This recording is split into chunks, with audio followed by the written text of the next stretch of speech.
Seminggu telah berlalu pasca kejadian tragis di mana Sia nyaris mengakhiri hidupnya 2 kali berturut-turut dalam 1 hari. Dalam 1 minggu itu pula, Rain uring-uringan membuat Juna pusing karena semua yang ia lakukan tidak ada yang benar di mata Rain. Imbasnya, para staf pun jadi bulan-bulanan Sang Cheo. Juna sudah mengetahui persis apa yang terjadi pada atasannya melalui penyelidikan anak buahnya. Pria itu telah mengetahui sebuah rahasia besar, rahasia kelam yang tidak pernah dilakukan oleh Rain seumur hidupnya, yaitu menodai seorang wanita yang ternyata adalah Sia yang nyaris melakukan upaya bunuh diri sebanyak 2 kali di depan Rain. Kini Juna tahu dan bisa memahami kondisi Sia. Namun yang ia tak habis pikir, kenapa Rain jadi ikut stres setelah Dr. Fendi menyarankannya untuk tidak menemui Sia lagi. Sementara wanita cantik itu sudah mulai bekerja kembali dan sudah mendapatkan semangat hidup melalui bantuan psikiater. Sia, dasar Sia, geram Rain membanting semua benda yang ada di dalam ruangannya. Hatinya tak juga tenang karena tak bisa melihat wajah Sia sejak diminta Dr. Fendi untuk menjauh dari Sia. Sejak saat itu pula moodnya memburuk, padahal harusnya ia lega karena sang adik tak dapat menemukan Sia karena ia telah memindahkan wanita itu ke apartemen lain. Katakan pada saya apa yang mengganggu Anda, Pak, tanya Juna mencoba memancing kejujuran sang atasan. Rain menoleh sengit lalu mengarahkan tangannya ke arah pintu, kemudian mendesis tajam, "Keluar kamu, aku tidak butuh siapa-siapa, biarkan aku sendiri." Tapi Anda sudah membuat situasi menjadi kacau, Pak. Kurang lebih 1 minggu ini mood Anda benar-benar buruk dan itu mempengaruhi kinerja Anda. Staf kita juga jadi ketakutan dan tegang karena tak henti-hentinya Anda marahi meski mereka tak melakukan kesalahan apapun. Dengan nekat Juna mengatakan semua yang mengganggu pikirannya. Mata Rain melotot tajam. Bersamaan dengan itu, bentakan demi bentakan terlontar dari bibirnya. "Diam kamu, tak usah mengaturku. Ini perusahaanku. Aku mau marah kek, mau memecat siapa kek, terserah aku. Apa Anda sebaiknya tidak jujur saja pada saya, Pak? Masalah apa yang sedang Anda hadapi? Ceritakan pada saya. Siapa tahu saya bisa meringankan beban Anda." Juna kembali berusaha memancing sang atasan untuk terbuka padanya. Walaupun ia sudah tahu persis apa yang terjadi, setidaknya Juna masih ingin menghargai atasannya tersebut. "Jangan ikut campur urusanku," hardik Rain berapi-api. Lagi-lagi Juna hanya bisa menghela nafas panjang setelah menyodorkan dokumen yang harus ditandatangani. Juna pamit meninggalkan ruangan sang atasan, berniat membiarkan laki-laki itu berkutat dengan permasalahannya sendiri dan menanggung beban yang begitu berat sendirian. Bukan salahnya lagi, ia sudah berusaha membuka jalan agar sang atasan bisa berterus terang, tapi ternyata Rain tetap pada pendiriannya. Juna akan memantau sebatas mana Rain bisa menahan semuanya. Rain mengepalkan tangannya, merasa geram setengah mati. 1 minggu ini ia hanya bisa mengintip Sia dari kejauhan, memperhatikan wanita cantik yang terus saja mengganggu pikirannya. 1 minggu penuh tidak berjumpa. Dalam 1 minggu itu juga ia stres, tidak tahu kenapa. Sebenarnya kenapa denganku? Harusnya aku senang tidak bertemu dengannya. Rain tak habis pikir dengan kelakuannya sendiri. Wanita itu sudah dalam penanganan psikiater sekarang. Bahkan tempat tinggalnya pun sudah dipindahkan dekat dengan apartemen psikiaternya, dan itu semua menggunakan uangnya. Itu tidak masalah baginya. Yang menjadi masalah adalah ia tidak bisa menemui wanita itu karena dokter terus-terusan melarangnya. Dr. Fendi mengatakan Sia sudah pulih kembali. Kalau permasalahannya hanya ingin memisahkan Ray dari Sia, maka semuanya gampang karena Ray tak akan bisa menemukan Sia. Bahkan Ray tidak mengetahui kalau Sia bekerja di perusahaan miliknya. Lagi pula, ponsel Sia tidak tahu di mana berada, sehingga Ray tidak bisa melacak keberadaan Sia kembali. Artinya, wanita itu bisa bekerja di perusahaannya selama 2 tahun tanpa gangguan adiknya sama sekali. Harusnya ia senang. Akan hal itu, karena tanpa ia harus turun tangan secara langsung, adiknya tidak akan pernah bisa menemukan Zia lagi. Tapi entah kenapa ia jadi kesal dibuatnya, tanpa bisa ditahan. Akhirnya Ren melangkahkan kaki keluar ruangan, berniat mengintip Zia dari kejauhan. Hari ini wanita cantik itu mulai bekerja kembali bersama manajer Rafli. Sudah bisa dibayangkan betapa kesal dan panasnya hatinya melihat Zia berakrab ria dengan laki-laki yang merupakan manajer di perusahaannya tersebut. Benar saja, setibanya Ren di lantai 15 di mana ruangan manajer Rafli berada, ia sudah disuguhi pemandangan yang begitu membuat hatinya terbakar. Bagaimana tidak, Zia terlihat begitu ceria, tertawa dan bercanda bersama manajer Rafli di ruangannya.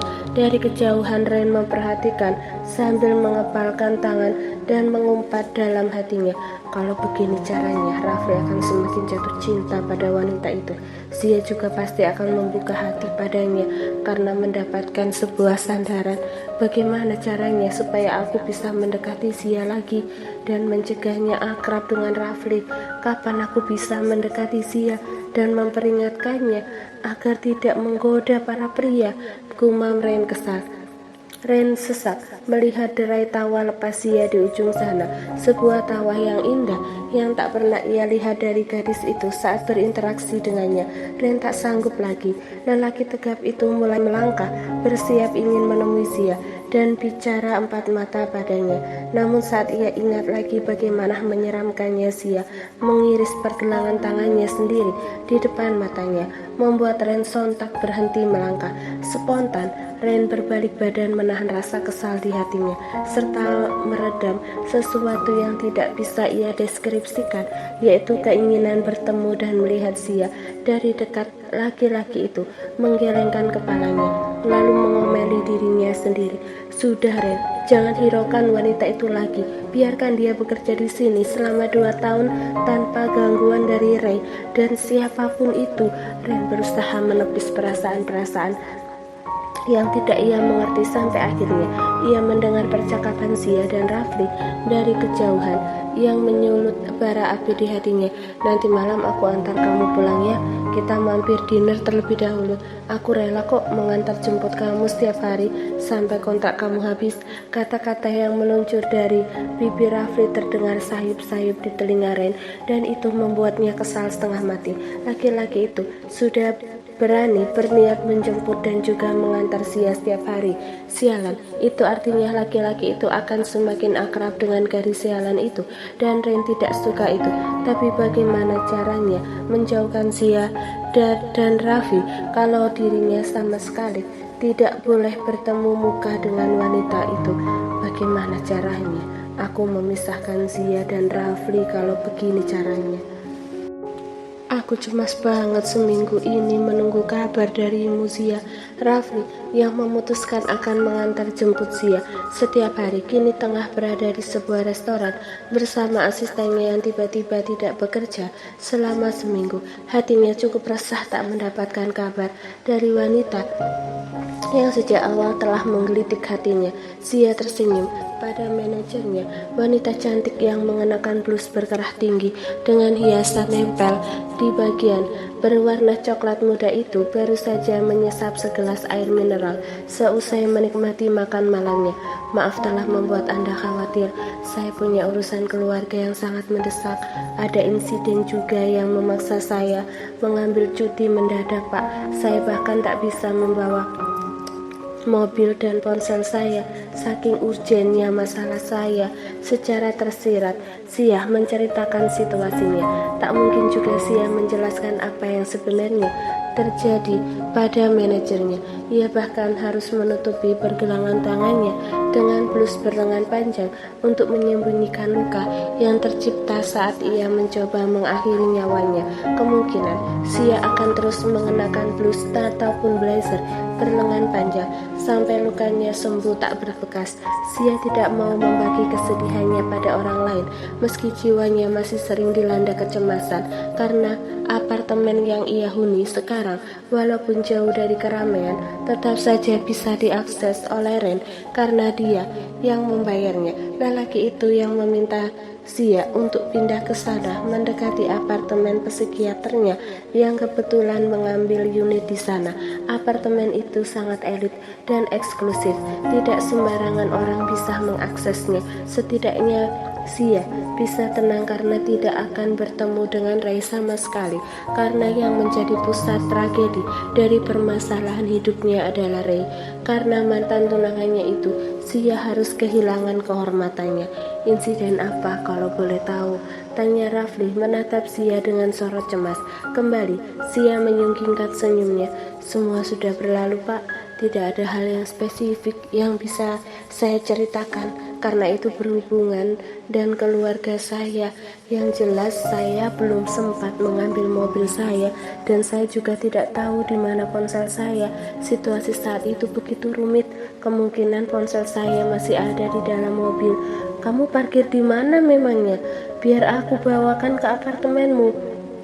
Sia menggeleng. Biarlah, Pak, saya bisa naik taksi untuk sementara. Sia memang belum berminat mengambil mobilnya. Ia bahkan belum begitu pulih dari trauma dan rasa tertekan yang ia alami seminggu lalu. Dokter Mila, psikiaternya juga belum mengizinkannya menyetir. Takut kalau tiba-tiba pikirannya kosong saat berkendara. Dokter Mila bahkan siap mengantarnya tiap pagi ke perusahaan. Rencananya sore ketika pulang Sia akan naik taksi saja, sebelum akhirnya Rafli menawari antar jemput untuknya. Saya masih butuh waktu untuk menenangkan diri saya, Pak. Lanjut Sia lagi. Rafli menatap Sia dengan tatapan penuh selidik. Tampak pria itu merasa penasaran akan permasalahan Sia. Sebenarnya apa yang terjadi sama kamu? Kok kayaknya berat banget? Enggak terlalu serius, Pak. Saya bisa menanggulanginya. Terima kasih atas perhatian dan kebaikan Anda. Bimbing saya terus agar bisa menjalani tugas saya selama saya dikontrak di perusahaan ini ya, Pak. Gila Sia mengalihkan topik pembicaraan. Rafli akhirnya berhenti mendesak Sia. Tentu aku akan membimbingmu. Masalah mobil yang belum mau kamu ambil tak jadi masalah. Aku rela kok mengantar jemput kamu setiap hari. Tapi mulai hari ini ku minta kamu bicara santai saja padaku. Tapi Pak, kita akan terlibat cukup lama Sia. Selama 2 tahun aku akan mengantar jemput kamu. Jadi anggap saja aku teman kamu ya. Aku sejak awal sudah anggap kamu begitu. Makanya aku bicara santai kayak gini. Potong Rafli sedikit mendesak Sia. Tapi Anda kan manajer saya. Sia tidak mau bersikap kurang ajar dengan bicara informal pada atasannya. Rafli menatap Sia dengan senyuman manis tersungging di bibirnya. Kalau kita bertemu dengan klien dan staf lain, kamu boleh bicara formal padaku, tapi jika hanya berdua saja, bicara santai aja ya. Aku nggak mau kamu bicara formal lagi padaku. Sia mengalah. Ia tak mau mengecewakan sang atasan. Baiklah, tapi aku tetap panggil dengan sebutan formal ya, Pak. Panggil aja namaku, pinta Rafli cepat. Sia menggelengkan kepalanya lalu tersenyum. Enggak Pak, aku takut keceplosan di depan para staf dan klien. Rafli balas tersenyum. Pria itu tak akan memaksa Sia lagi. Ya udah, yang penting kamu bisa santai berbincang denganku. Kalau begitu aku antar kamu pulang sekarang. Aku takut kemalaman, apalagi apartemen kamu cukup jauh dari keramaian, tapi cukup elit. Ambil tenangnya Pak. Sia menjelaskan alasannya tinggal di apartemen yang sekarang. Rafli mengangguk tanda setuju. Iya sih, kalau kamu merasa tenang, otomatis mood kamu juga membaik, dan itu sangat bagus untuk menjalani aktivitas bekerja. Ya udah, kita pulang sekarang ya. Sia. Ternyata Rafli benar-benar serius mengajak Sia dinner. Ren tidak berhenti-hentinya mengumpat sambil sesekali memukul kemudi mobilnya. Tak pernah Ren melakukan hal aneh seperti ini dalam hidupnya, di mana ia sibuk mengintai Zia di depan sebuah restoran. Sungguh Ren hari ini menjadi laki-laki gila, di mana ia terus-terusan memeriksa ruangan manajer Rafli untuk memantau Zia dari kejauhan dan akhirnya kembali ke ruangannya dengan keadaan panas hati. Tak ayal lelaki dingin itu mengamuk di ruangannya, dan parahnya semua staf yang masuk dalam ruangannya untuk meminta tanda tangan tak luput dari sasaran kemarahannya. Hatinya geram seharian dan bertambah murka saat ia dengan gilanya mengikuti Rafli dan Zia ke sebuah restoran. Bahkan hampir saja Ren melakukan hal bodoh, yaitu memukul manajernya di parkiran perusahaan. Bagaimana tidak kesal Ren gerah melihat sikap sok romantis Rafli, di mana laki-laki itu membukakan pintu mobil, bahkan memasangkan sabuk pengaman untuk Zia, seolah gadis itu adalah pacarnya. Aku tidak membiarkan Zia terus-terusan berdekatan dengan Rafli. Lama-lama Zia akan memiliki perasaan pada lelaki itu. Tidak, aku tidak akan mengizinkan Zia akrab dengan laki-laki manapun dalam ruang lingkup perusahaanku. Gumam Ren kesal, tidak tahu mengapa dan tak tahu apa alasannya. Ren tidak rela membiarkan Zia dekat dengan laki-laki manapun. Rasanya ingin masuk ke dalam sana dan menyeret Zia masuk ke mobilnya. Saking terbakarnya hatinya, namun Ren tak melakukan itu karena teringat ucapan Dr. Fendi, dan itu membuatnya harus menahan kekesalan. Yang bisa ia lakukan hanya mengikuti Zia ke restoran seperti orang bodoh, menunggu di depan parkiran di dalam mobil, mengintip apa saja yang dilakukan Zia dan Rafli di dalam sana. Hasilnya hatinya semakin berangkalah melihat Zia dan juga manajernya saat ini melangkah keluar sambil bercanda tawa. Begitu lepas, Ren tak sadar sudah mengepalkan kedua tangannya hingga buku jarinya memutih saking gerangnya. Brengsek, kenapa wanita itu begitu mudah tersenyum pada siapa saja, terutama pada lawan jenisnya? Sialan, maki Ren geram. Laki-laki bertemperamen tinggi itu tiba-tiba mendapat sebuah ide. Aku tidak akan membiarkan ini. Akan kudatangi apartemenmu besok dan aku pastikan kamu tak akan satu mobil dengan manajer Rafli lagi.